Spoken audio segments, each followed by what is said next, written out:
Olá, meus caros, como é que vocês estão? Tudo bem? Ontem nós fizemos o Jornal do Masa sobre política e economia e hoje a gente vai falar sobre ciências, né? Uma edição mais leve, a gente sofre menos, porque a ciência é tudo de bom. No entanto, nós pegamos um artigo, gente, do Chico Whittaker, contrário ao artigo do Henrique Gomes, em que o Henrique Gomes, como físico ele analisou a situação da minissérie Chernobyl, que foi ao ar em 5 programas pela HBO.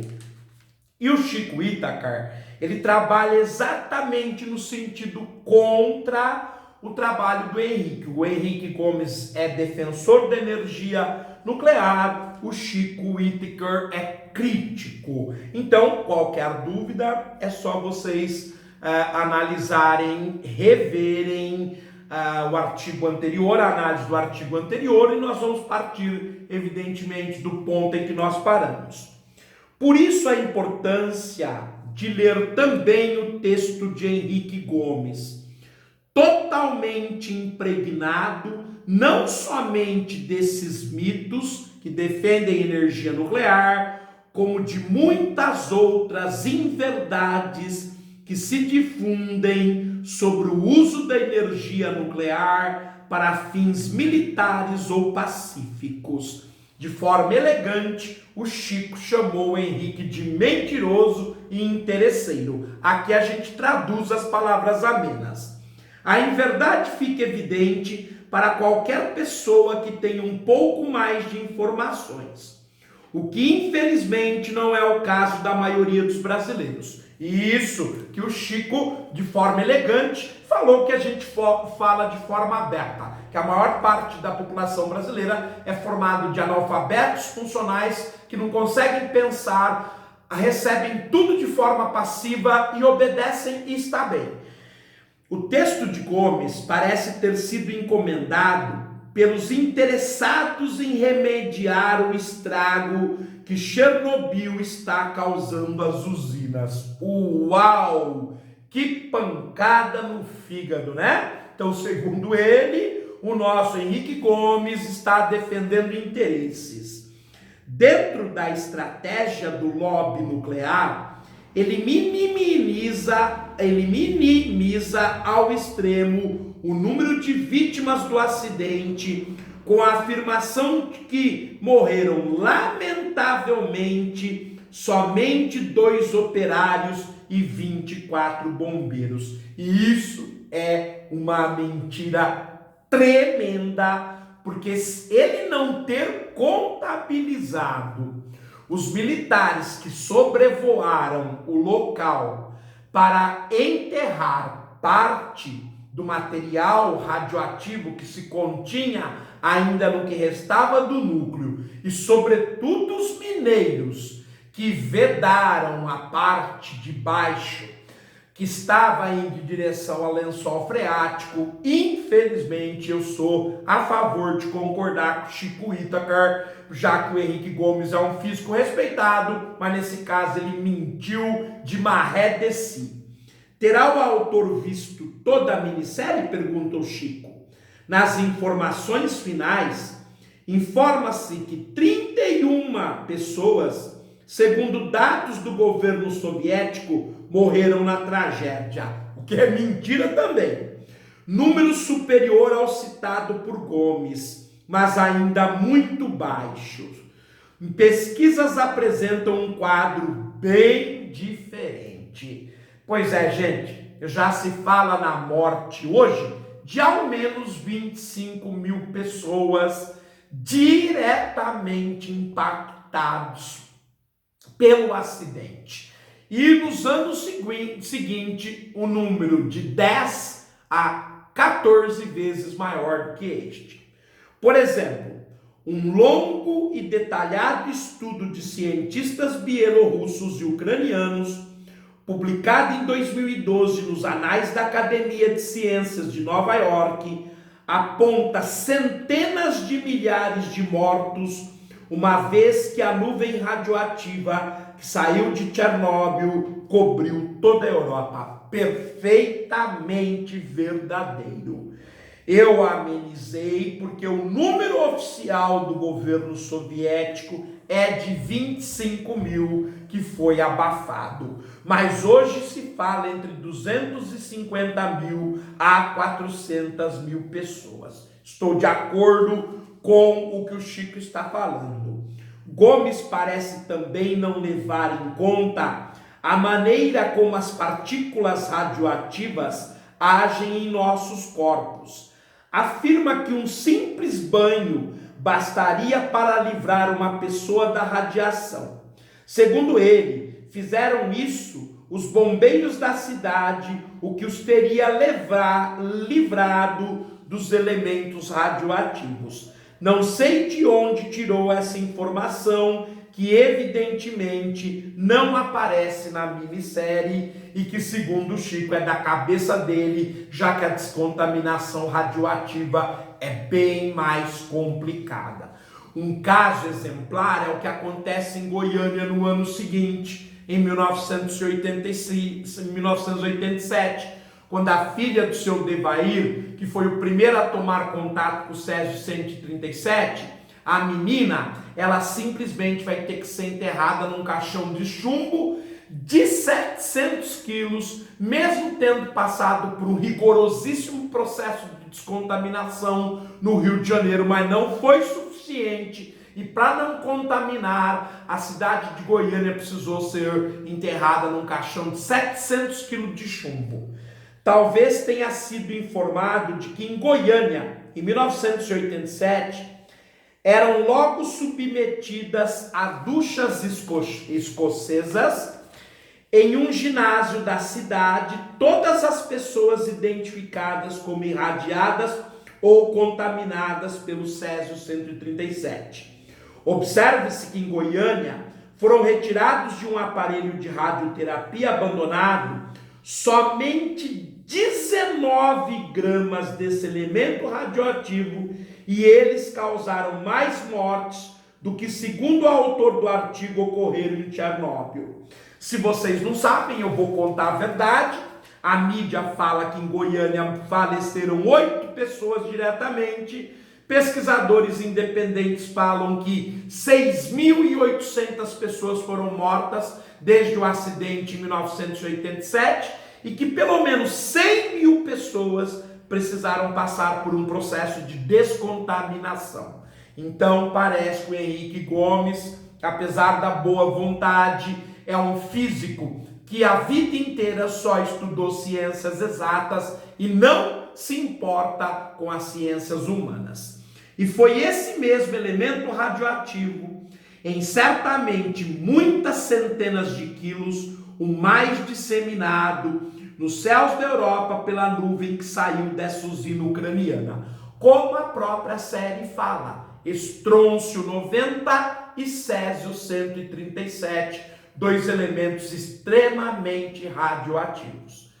Pior ainda é a leveza com que Gomes fala da possibilidade de as usinas reciclarem o lixo radioativo de usinas mais antigas. Na verdade, nós não conhecemos no mundo método eficiente e sem perigo de se livrar do lixo nuclear.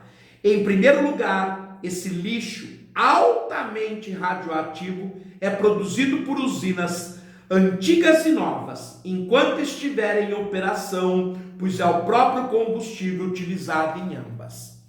É transferido dos reatores a piscinas em que deve permanecer por muitos anos mergulhado em água permanentemente refrigerada até que possa ser delas retirada, aí escondido como lixo perigoso e rumo à eternidade. Esse, aliás, é o título Into Eternity, de outro filme que deve ser visto pelos interessados sobre um depósito de lixo radioativo a 500 metros de profundidade em construção na Finlândia. Então, gente, nós, infelizmente, não conhecemos um método seguro para conter o lixo radioativo, a radioatividade do lixo radioativo ele é um perigo e o Chico tem razão.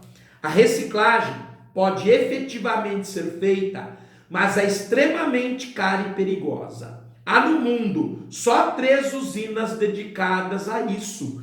3 usinas para 448 reatores espalhados por todo o mundo, como nós mesmos já analisamos aqui no canal Geomasa. Nós temos uma playlist, essa playlist chama-se Top 10, os 10 mais, em que recentemente nós falamos sobre a energia nuclear em 3 programas. Assistam. Na França, no Reino Unido e na Rússia, sendo a francesa considerada o equipamento nuclear mais perigoso do mundo pela quantidade de lixo armazenado. Seria muito longo comentar todas as outras informações do artigo. Concentrando-me nos mitos do nuclear, eu faria uma referência à sua abordagem da questão da segurança das usinas e ao silêncio quanto à questão do custo. Então, o Chico, gente, ele é muito preciso, muito informativo, vai na verdade e desafia todas as conclusões do artigo do Henrique Gomes. Segundo ele, a segurança da energia nuclear, que avança a largos passos, era insuficiente em Chernobyl, que não tinha nenhum complexo de contenção. Se essa é, portanto, uma exigência de segurança, seria bom que se informasse sobre a usina de Angra 3. Pretende-se retomar sua construção sem que o projeto, datado dos anos 1970, seja atualizado para que, entre outras precauções, tenha um complexo de contenção que resista a acidentes com explosões. No futuro, eu certamente voltarei a falar sobre energia nuclear no Brasil e nós vamos analisar a questão delicada da segurança dos 3 reatores nucleares de Angra dos Reis, a começar pelo local que foi escolhido para a construção. Estas exigências de segurança, por outro lado, aumentam os custos das usinas nucleares, que têm 1 kWh 3 vezes mais caro que da energia hidráulica no Brasil, por exemplo, e, portanto, da eletricidade que produzem, a ponto de provocarem o declínio dessa indústria no mundo. Está deixando de ser um bom negócio, dizem os americanos. Para se salvar, a indústria vem levantando uma nova bandeira.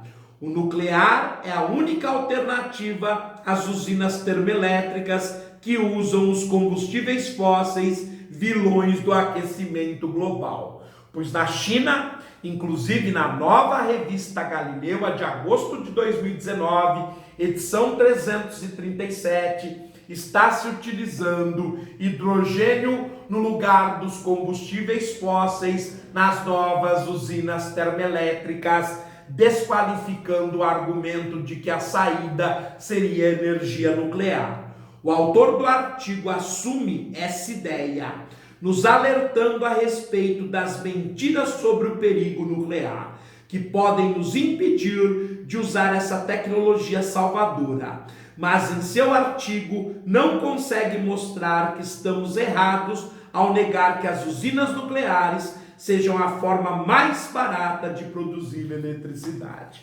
Muito bem, muito bom o contra-argumento do nosso caro Chico Whittaker, né? Vocês, obviamente, têm aqui as 2 versões da análise. Nós fizemos a do Henrique Gomes e fizemos a do Chico.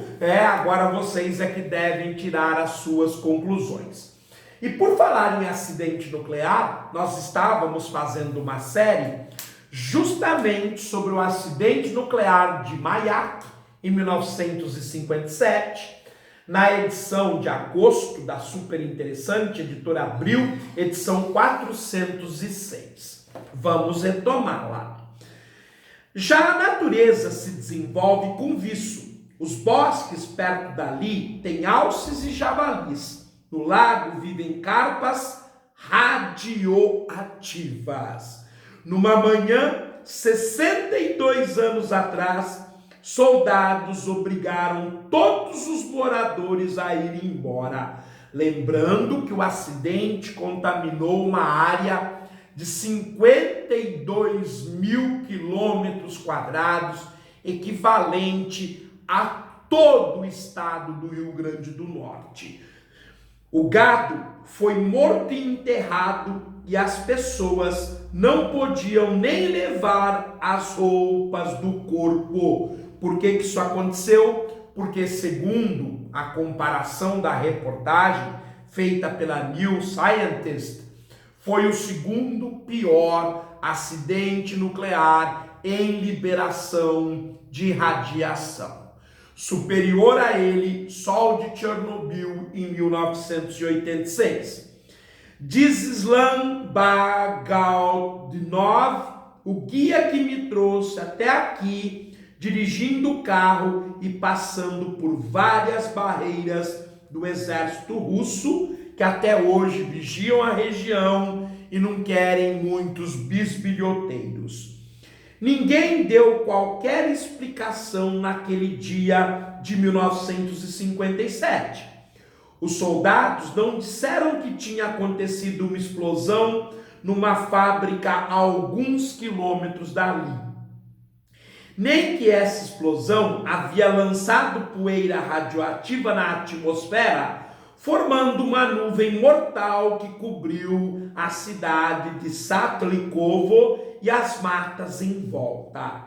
A mera existência do complexo Mayak, que produzia plutônio para bombas atômicas, era um segredo militar. Então, como não poderia ser revelado, já que a tecnologia de bombas atômicas e de hidrogênio soviética era diferente das norte-americanas, obviamente que este local era mantido em segredo para que não fosse alvo de espionagem, por isso que a população foi removida e, pelo jeito, provavelmente sequer sabia da existência do complexo nuclear nas suas vizinhanças. Ao longo dos 600 dias seguintes, milhares de pessoas de Satlikovo e outras 22 vilas próximas foram evacuadas.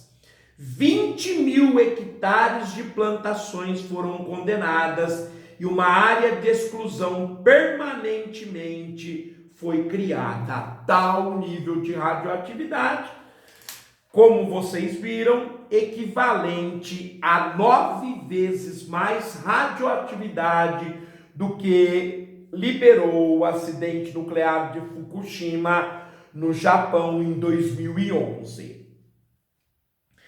Tirando algumas pessoas da CIA, a Agência de Inteligência dos Estados Unidos, ninguém de fora da União Soviética ficou sabendo o que tinha acontecido num segredo mantido por décadas. Lembrando que naquela época ainda não havia satélites. Se houvesse satélites, e hoje eles são 5 mil, obviamente que o acidente não conseguiria ser mantido em segredo.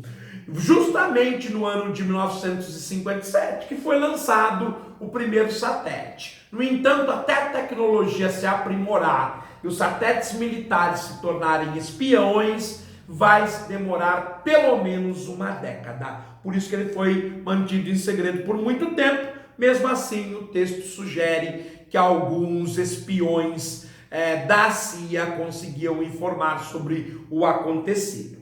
Durante todo esse período, cientistas soviéticos monitoraram a saúde dos moradores e seus filhos, coletando dados de forma sigilosa. Até porque os nascimentos posteriores, os casos de doenças posteriores, vão interessar evidentemente aos cientistas e ao governo, como se fossem cobaias do que a radioatividade poderia causar no ser humano. Então, até por isso que houve a remoção e não foi contado à população uma situação indizível, inqualificável em termos de adjetivo. Esses moços, essas moças, esse pessoal foi utilizado como cobaia pelo governo soviético, mais uma vergonha na história do país. Em novembro de 1976, o biólogo e dissidente soviético Zores Medvedev revelou o caso ao Ocidente. Mas a população da União Soviética só tomou conhecimento do acidente durante a era da Glasnost, que é um dos programas do Gorbachev. Glasnost quer dizer em russo abertura, no final dos anos 1980. Só aí as pessoas que haviam sido expulsas de suas casas e agora viviam espalhadas pela União Soviética souberam que haviam sido expostas à radiação. Eu sou o primeiro jornalista ocidental a entrar na zona de exclusão de Mayak, uma área de 100 km², cercada por arame farpado e também conhecida como Reserva Estadual dos Urais. A área fica a leste dos Montes Urais, que atravessam a Rússia e que dividem a Rússia europeia da Rússia soviética.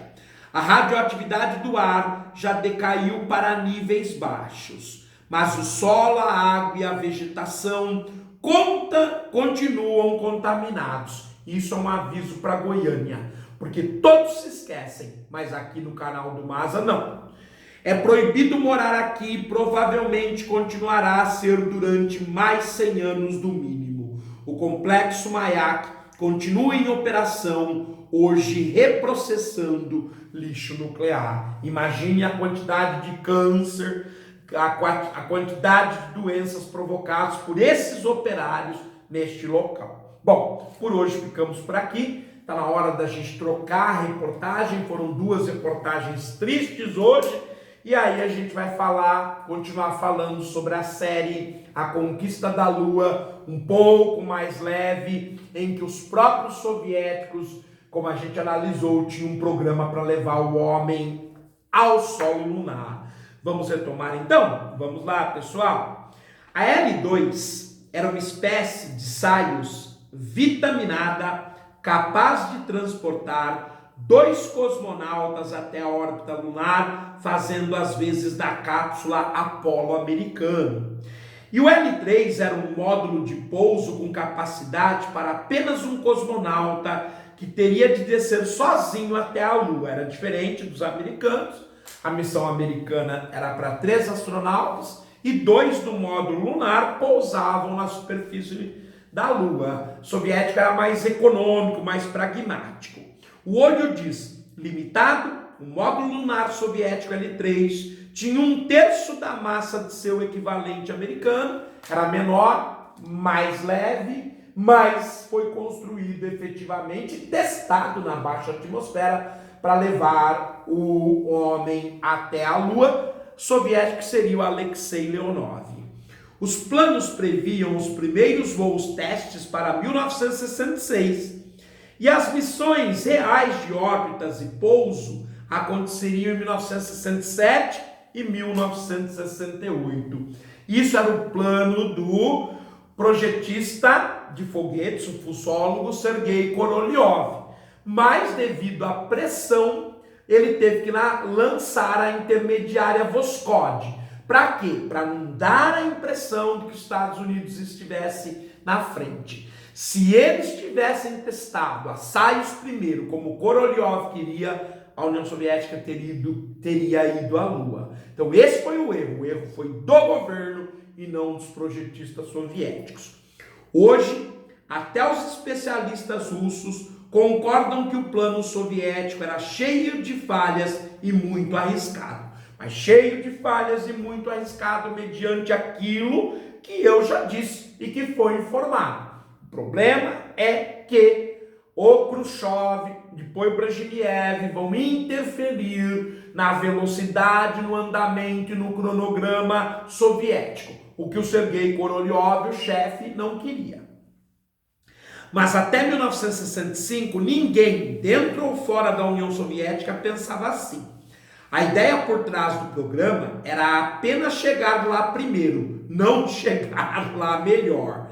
Então, qualquer esforço e risco estava valendo, tanto Tanto é que se mostrou isso, que havia falha nos dois projetos, que Apolo 1 explodiu, matando os 3 astronautas, e Apolo 13, por pouco, não vitimou os 3 astronautas. Afinal, os soviéticos permaneciam invictos na corrida espacial, não tendo perdido um único marco importante para os americanos. As coisas só foram se complicar mesmo no fim de 1965, quando Korolev teve diagnosticado um câncer de cólon, que era o gênio soviético. É a mesma coisa se tivesse isso acontecido com o gênio americano, que era nazista, né? Wernher von Braun. Foi internado, tratado e operado. Em janeiro de 1966, morreu sem ver um único teste de suas criações lunares. E ele que discordou do governo. Ele não queria lançar a nave para 2 cosmonautas, a Voskhod, achava perda de tempo, achava irritante, já que a União Soviética estava mesmo na frente, ter que lançar 2 cosmonautas ou 3, como aconteceu na Voskhod, só para provar que eles continuavam à frente dos Estados Unidos. O programa do foguete N-1 continuava em desenvolvimento, mas os avanços eram lentos. Já o L-1 estava bem adiantado e diversos protótipos chegaram a ser lançados. O mais intrigante deles, em setembro de 1968, promoveu a primeira visita às cercanias da Lua por habitantes da Terra, só que eram tartarugas, moscas, bactérias, sementes e plantas. Detalhe, eles voltaram à Terra em segurança, pavimentando o caminho para um futuro voo circulunar tripulado. E é isto que fez os Estados Unidos, mesmo correndo um risco danado, em dezembro daquele ano de 1968, lançar às pressas a Apolo 8 para dar a volta na Lua. Não havia necessidade, porém eles fizeram isso para mostrar que eles estavam na vanguarda, porque provavelmente os Estados Unidos ficaria de joelhos se perdesse a corrida lunar. Provavelmente teria acontecido se os americanos não tivessem se antecipado e lançado a Apolo 8 na direção da Lua em dezembro daquele ano. A gente mais para frente vai falar da missão Apolo 8, inclusive. Depois disso, só um pouso lunar tripulado poderia servir aos soviéticos e eles decidiram concentrar os seus esforços no foguete que faria esse trajeto, que é o foguete N-1, o gigantesco foguete de 3 estágios e 105 metros de altura, como nós já analisamos. A corrida entrava em seu momento decisivo. No início de 1969, o gigante N-1 finalmente estava pronto para um voo teste. Às 9h18 da manhã do dia 21 de fevereiro, o foguete se desprendeu da base e subiu, deixando atrás de si uma elipse de fumaça branca. O sonho durou 68,7 segundos, até que vibrações anômalas e o incêndio fizeram o comando abortar a missão e explodir o N-1 a 30 quilômetros de altitude. Sabe o que deu errado, pessoal? A morte do Sergei Korolev. Se o gênio da astronáutica, o fusólogo, engenheiro de foguetes, continuasse vivo, enquanto ele esteve vivo, a União Soviética, durante 9 anos, venceu os Estados Unidos, de 1957 até 1966. Não havia um engenheiro à sua altura, e isso que deu errado no projeto do N-1. Ele sabia projetar, calibrar, desenvolver e proporcionar. Os seus sucessores, ninguém foi capaz, cada um fazia uma parte e ele tinha a ideia do todo. Uma segunda tentativa ainda seria conduzida em 3 de julho daquele ano, mas os resultados não foram muito diferentes. Depois de 50 segundos de voo, o enorme N1 ficou fora de controle e teve de ser destruído no ar. Ora, senhoras e senhores, 3 de julho, faltava 17 dias para o primeiro norte-americano fincar uma bandeira no solo lunar. Apenas 13 dias depois, partia do Centro Espacial Kennedy, na Flórida, a missão americana Apollo 11. Em 20 de julho, Neil Armstrong e Buzz Aldrin fincariam a bandeira americana na superfície lunar, marcando a definitiva virada dos Estados Unidos na corrida espacial, o que contaram-se 12 anos, de 1957 a 1969, mas é considerada a supremacia definitiva tecnológica americana.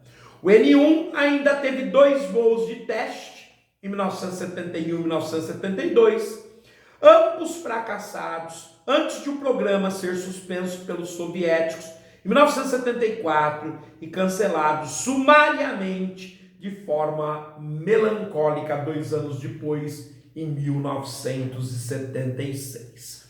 Pois bem, gente, terminamos então o capítulo A Lua Vermelha, mas vamos começar o capítulo Apolo, o programa para 3 astronautas que levará o homem à Lua. Vamos lá? Apolo.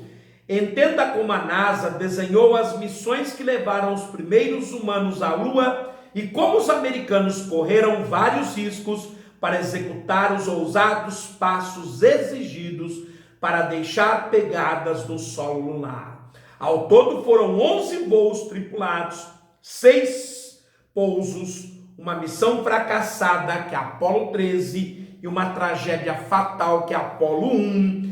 Isso sem falar nos quasis. Reafirma no seu texto o Salvador Nogueira. Vejam então o que nós analisaremos nos próximos programas: o caminho para a Lua. Ficamos por aqui. Até a próxima oportunidade.